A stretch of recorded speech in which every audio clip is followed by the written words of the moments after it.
as nações com seu poder, jovens e velhos adorando. Os céus então se abrirão para Jesus Cristo, o Rei que vem.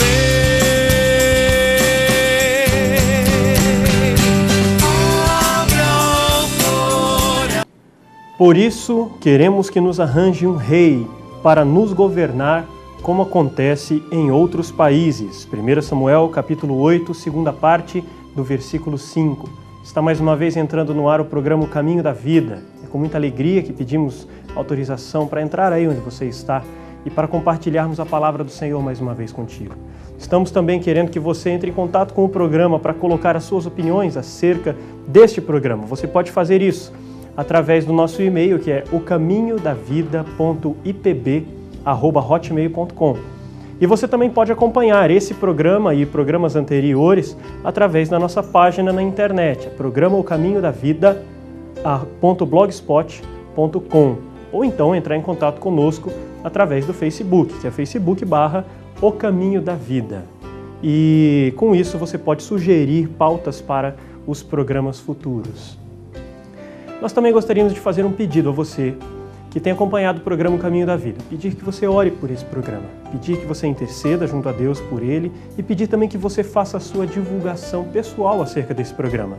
Agora, por exemplo, você pode lançar a mão do telefone ou da internet e enviar um convite via fone ou mensagem para algum amigo, para que ele sintonize nesse canal que você está assistindo, para que ele acompanhe também o programa O Caminho da Vida. Hoje nós vamos falar no programa O Caminho da Vida acerca de política. Nós estamos às vésperas da eleição e nós precisamos abordar esse texto aqui nesse programa que tem a intenção de ser contextual na realidade do Brasil. Nós também queremos colocar à disposição a nossa produção para que você entre em contato por telefone, que aqui para a região 44 é o 8414-3940. E também nós temos o serviço do Disque Paz, que é uma palavra amiga para todas as horas da vida.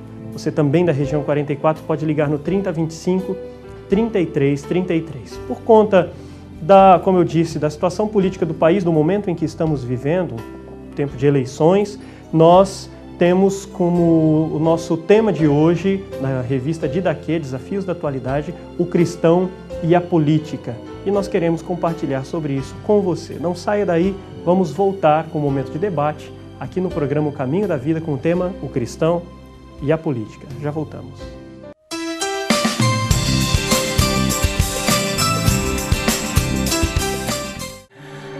Olha, eu recebi essa entrada aqui para infelizmente o seu projeto não foi aprovado. Paz. Há quanto tempo você não sabe o que é isso?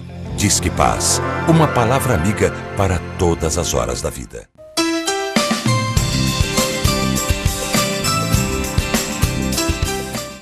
Estamos de volta aqui com o programa O Caminho da Vida. Nós, como dissemos na abertura, vamos falar acerca de política, uma vez que esse é o nosso último programa antes das eleições para presidente, governador e etc.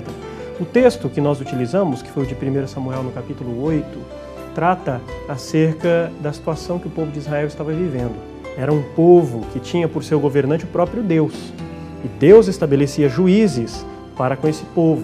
E esses juízes governavam em nome de Deus. Mas então acontece isso do povo rejeitar a teocracia, que foi aquele texto que nós lemos. Eu vou até pedir para o Felipe lançar de novo, enquanto eu comento, para o Felipe lançar de novo em tela esse texto para que você possa ler o capítulo 8, versículo 5, segunda parte de 1 Samuel. E esse povo faz esse pedido para Samuel. Eles não querem mais serem governados por Deus. Eles querem ser governados por um rei, porque todas as outras nações tinham um rei. Portanto, no capítulo 8, versículo 7, disse o Senhor a Samuel: atende a voz do povo em tudo quanto ele te diz, pois não te rejeitou a ti, mas a mim, para que eu não reine sobre ele. E aí você está vendo ainda o texto de 1 Samuel 8:5, que é a reclamação do povo. Queremos que nos arranje um rei para nos governar, como acontece nos outros países. E nesse versículo que eu disse, Deus responde a Samuel: não foi a você que eles rejeitaram, Samuel, foi a mim. Eles não querem ser governados por mim. E por causa disso, os anciãos passam, na verdade, todo Israel passa a ter sobre si o governo de um rei. Uma das coisas que nós percebemos é que a partir de então eles começam a sofrer com as consequências de se ter um governante separado de Deus, que faz conforme dá na cabeça dele. Surgem guerras, disputas pelo trono, surgem brigas por causa do poder, e muitos dos governantes que sobem ao trono não temiam a Deus como deveriam, e não somente se desviavam dos caminhos do Senhor, como levavam toda a nação a se desviar dos caminhos do Senhor. Nada, isso resultou, alguns séculos mais tarde, na extinção de 10 das 12 tribos de Israel, quando foram levados para o cativeiro. Foi a consequência de terem um rei segundo o coração deles, e não segundo o coração de Deus. Eu quero encerrar esse comentário aqui sobre isso, lendo os versículos 4 e 5. Então os anciãos de todo Israel se congregaram, vieram a Samuel, a Ramá, e lhe disseram: Vê, já estás velho, os teus filhos não andam pelos teus caminhos. Constitui-nos, pois, agora um rei sobre nós, para que nos governe como o tem todas as nações. Eles queriam ser igual às nações ao redor deles. Esse foi um dos grandes problemas desse povo.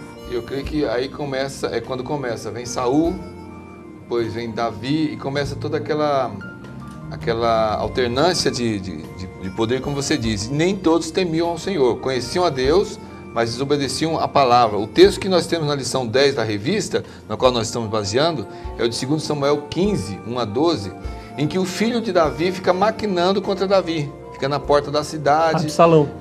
Absalão falando contra o rei, fazendo, insinuações, justamente porque era uma jogada política para se apoderar do lugar do rei. E a gente vê... O texto diz, inclusive, que ele furtava o coração do povo. Através de... É o que nós vemos hoje. Alguns se colocam fazendo insinuações e propostas, se vendendo uma imagem melhor para se projetar. E aí então nós encontramos não só pessoas ruins, pessoas boas também. Neemias, por exemplo. Neemias, no capítulo 5, ele mostra que há uma diferença entre alguns que desenvolviam uma política porque temiam a Deus e outros que queriam se projetar. Capítulo 5, versículo 14 e 15 de Neemias, nós lemos assim: Também desde o dia em que fui nomeado seu governador na terra de Judá, desde o 20º ano até o 32º ano do rei Artaxerxes, 12 anos, nem eu nem meus irmãos comemos o pão devido ao governador. Mas os primeiros governadores que foram antes de mim oprimiram o povo e lhe tomaram pão e vinho, além de 40 ciclos de prata, até os seus moços dominavam sobre o povo, porém eu assim não o fiz por causa do temor de Deus. O tema é o cristão e a política. O cristão não pode estar fora da política, mas a questão é o temor a Deus, a honestidade e a sinceridade, não para fazer uma imagem, mas para viver um tipo de vida que seja realmente uma vida consagrada a abençoar o mundo. Eu já ouvi certas vezes comentários de políticos mesmo acerca, por exemplo, de aumento de próprio salário, questões assim, e eles diziam: mas a lei nos permite fazermos isso, a lei nos permite termos esses benefícios, isso não é ilegal. E aí o comentário que outras pessoas faziam em resposta é: tem certas coisas que não são ilegais, mas elas são imorais. E Neemias entende isso. Ele sabe que os governadores anteriores a ele, eles recebiam o salário, a paga do seu trabalho, e eles e todos os seus auxiliares trabalhavam dominando o povo e sendo pesado a esse povo. Por isso ele resolve abrir mão disso. Agora a pergunta é: qual é o político brasileiro hoje que estaria disposto a abrir mão dos privilégios para que o povo, para que ele não fosse tão pesado ao povo? Uma vez que nós estamos em momento de eleições, essa tem que ser uma grande questão a se observar. Quanto que o político quer servir ao povo e quanto que ele quer se servir do povo. Você, eleitor, preste atenção na fala daquele candidato em quem você vai votar. Veja se ele quer servir ou se servir do seu voto. Preste atenção nisso. Como o nosso tema é o cristão e a política, então eu creio que nós podíamos pensar qual deve ser a atitude dos cristãos diante disso. Por exemplo, há aqueles que estão no governo, aqueles que estão à frente, aqueles que estão disputando uma reeleição, aqueles que estão disputando uma nova eleição, aliás, querem entrar para governar. Então, como é que os cristãos deveriam se comportar nesse momento? E a gente olha para a Bíblia e a gente vê várias colocações acerca disso. Quem diz que a Bíblia não fala de política é porque não leu a Bíblia direito, ou não leu, ou leu, mas com o olho torto, né? Porque, por exemplo, 1 Timóteo capítulo 2, versículos 1 e 2, o apóstolo Paulo diz: antes de tudo, pois, exorto que se use a prática de súplicas, orações e intercessões, ações de graça, em favor de todos os homens, em favor dos reis e de todos os que acham investidos de autoridade, para que vivamos vida tranquila e mansa, com toda piedade e respeito. Então o apóstolo Paulo, sim, orienta a gente a tomar conta, a observar e zelar pela vida do governante. Não tomar conta como um fiscal somente que vai julgar pedras, mas torcer por ele, orar por ele, para que Deus o ilumine, porque isso volta como benefício para a gente. É uma coisa assim, subjetiva, né? Orar por aqueles que estão imbuídos de autoridade, de poder, mas ao mesmo tempo fazer o papel de cidadão, é orar, mas acompanhar a vida política, acompanhar os projetos e procurar até mesmo colocar em ação essa oração. Se está orando para a pessoa ter sabedoria, para fazer um bom governo, porque deve ser uma expressão de um coração que teme a Deus. A palavra de Deus diz que a nação que é governada por Deus é uma nação abençoada. Sim. Ou seja, é uma nação que busca orientação na palavra de Deus. Mas isso não pode ser uma coisa assim, sem a responsabilidade, ao mesmo tempo, de acompanhar.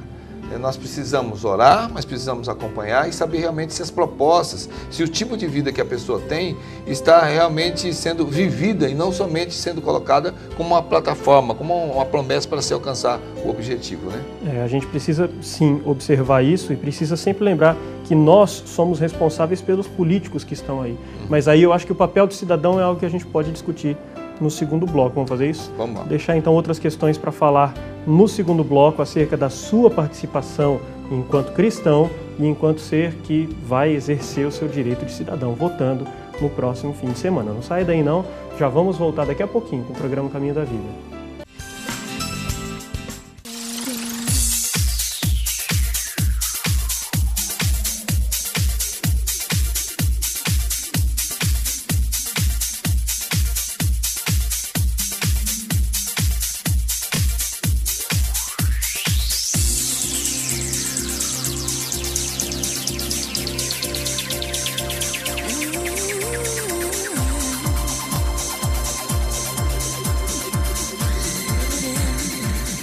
Olá, eu quero fazer um convite a você. É a primeira caravana da Igreja Presbiteriana de Maringá rumo a Roma, Egito e Israel. Será dos dias 12 a 23 de janeiro de 2015. Não é complicado. Ligue agora 015 30 32 02 31 e obtenha todas as informações, as facilidades para que você possa viajar conosco. Não é uma caravana exclusivamente da Igreja Presbiteriana. A Igreja Presbiteriana está promovendo esta viagem, mas nós estamos recebendo na mesma irmãos, amigos que queiram compartilhar conosco desses dias inesquecíveis. Ligue agora 015 30 32 02 31 e venha viajar conosco.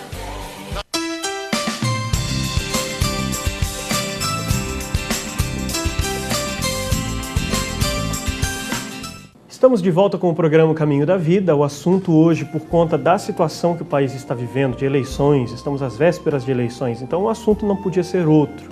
Estamos falando do cristão e a política. Como já temos feito, a base para essa nossa conversa é a revista Didaquê. O tema da revista é Desafios da Atualidade.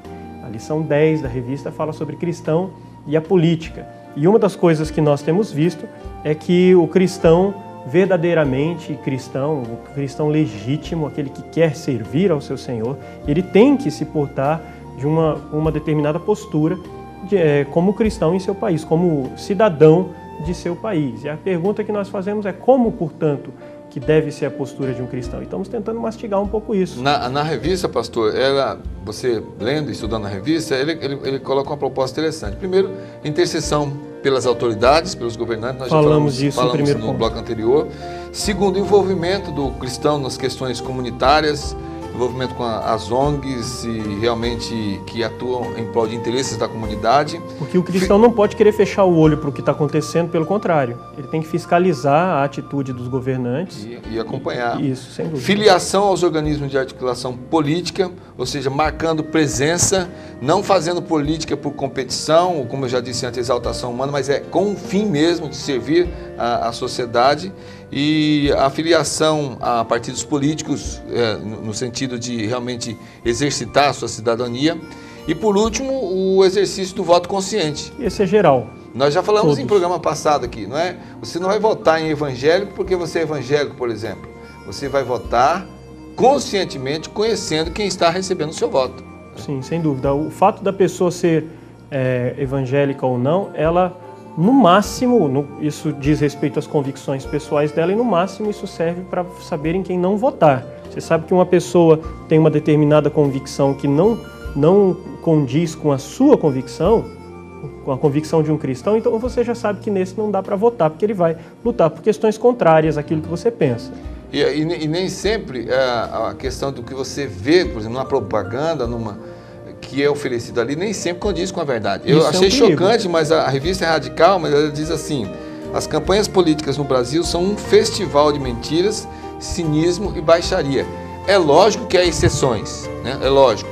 Isso aqui não é generalizado, mas o que nós temos visto, uma boa parte, é exatamente isso. Então, o cristão precisa ter o discernimento de conhecer mesmo. Hoje nós temos ferramentas da internet, mas não somente isso, a vida pública da pessoa mesmo. Sem dúvida. Aquilo que ela já tem feito.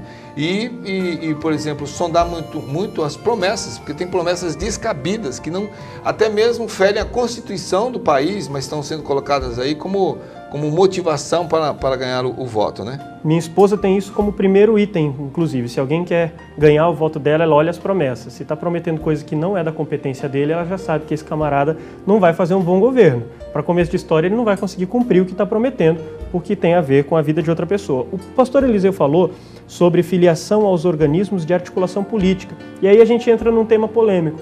Ô pastor, quer dizer que cristão pode ser envolvido com política? Pode sim, meu irmão. Nós temos falado aqui em outros programas que o importante é que você consiga louvar a Deus na profissão que você tem, naquilo que você está fazendo. Se você trabalha no meio político, louve a Deus com isso. Se envolva somente com aquilo que é lícito, com aquilo que é digno de você se envolver. E outra, se envolver com política, assim como praticamente qualquer profissão, não é para qualquer um.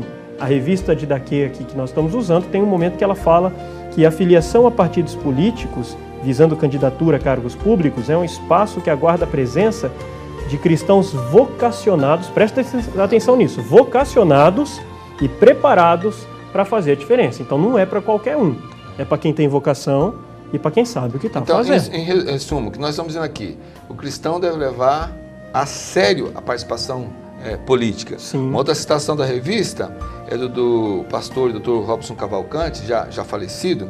Ele escreveu: a vida social, presta atenção, a vida social no seu todo, ou em cada um dos grupos ou instituições componentes, é uma vida política. Mesmo quem diz assim, não, eu não sou político, eu sou apolítico, ele já está desenvolvendo uma política de dizer que não tem política. Né? Então, quer dizer, a participação, o modo como eu vou votar, escolhendo quem está à frente, tudo isso faz parte de um processo. As consequências, o país é quem vai colher essas consequências. A revista também cita Aristóteles. Aristóteles coloca uma frase lá que é: o homem é um ser político por natureza. Então não dá para fugir disso, não dá para fugir que você é um mamífero, não dá para fugir de que você é um ser humano, não dá para fugir de que você é um ser político. Então, o nosso tempo é resumido aqui, né, pastor? Então, o que nós estamos tentando dizer é um momento muito importante para o país. E aqueles que dizem que acreditar na Bíblia, que se dizem cristãos, devem procurar na palavra de Deus a orientação para que os valores que estão sendo discutidos, as promessas que estão sendo feitas, estejam de acordo com aquilo que realmente agrade a Deus.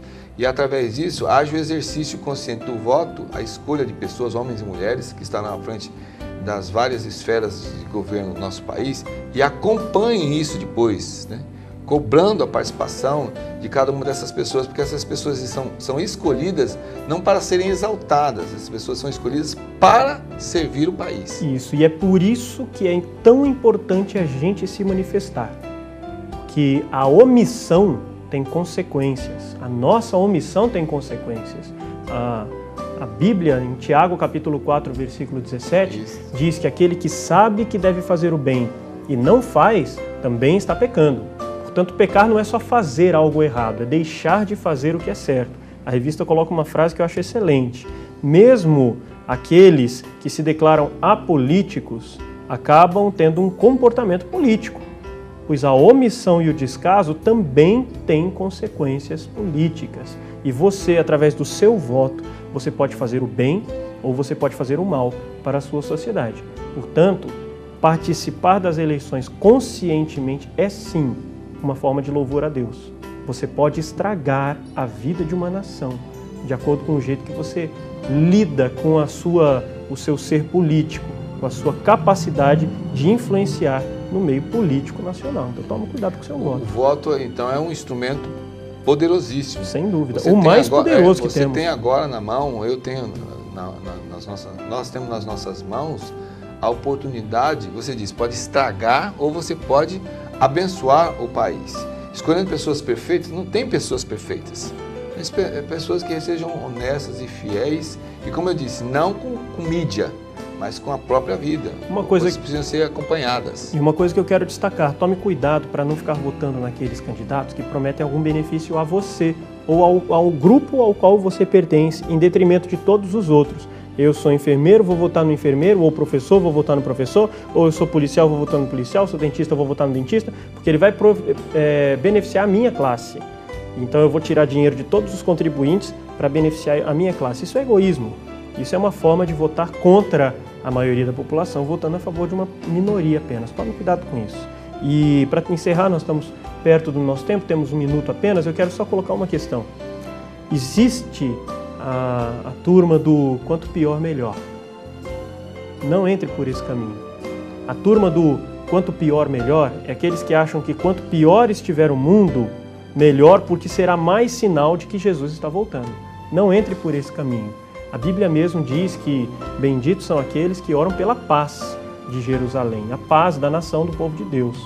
Portanto, nós precisamos sim esperar a volta de Jesus, mas nós precisamos fazer de todo possível para que, enquanto ele não venha, o povo de Deus tenha a melhor condição possível para viver sua vida. Isso é muito importante. Amém. Pastor Eliseu, mais algum comentário? Não, é isso mesmo. Ficamos por aqui então nesse bloco do programa Caminho da Vida. Daqui a pouco nós vamos voltar, mandando alguns abraços e fazendo oração por você, pelo nosso país, nesse momento que estamos vivendo. E eu espero que você não saia daí, porque daqui a pouco nós voltaremos aqui no programa O Caminho da Vida. Fique conosco.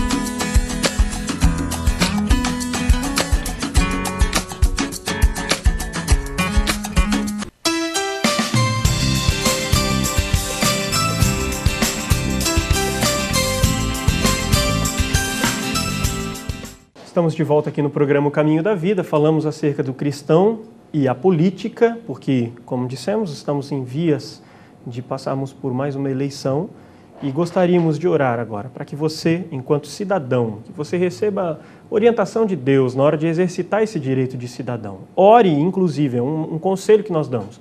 Ore antes de escolher o seu candidato.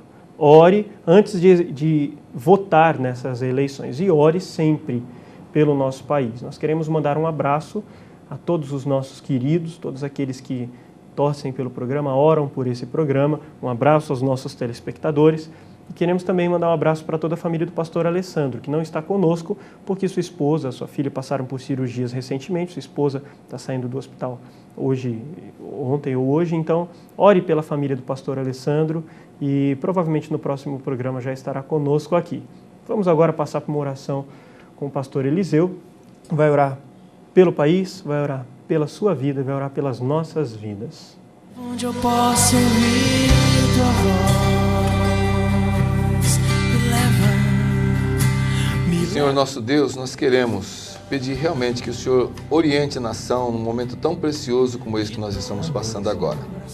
O Senhor dê discernimento, Senhor, a todo cidadão, para que use o voto de uma forma consciente. A nossa esperança não está no ser humano, Deus, mas está no Senhor, abençoando a vida de homens e mulheres que realmente tenham a intenção de servir neste mundo da melhor forma possível. E pessoas assim, Senhor, são abençoadas por Ti, são iluminadas por Ti. Por isso, abençoe, Senhor, as eleições do nosso país esse próximo final de semana. Em nome de Jesus. Amém. Amém, Senhor. Pra Jesus Cristo, o Rei.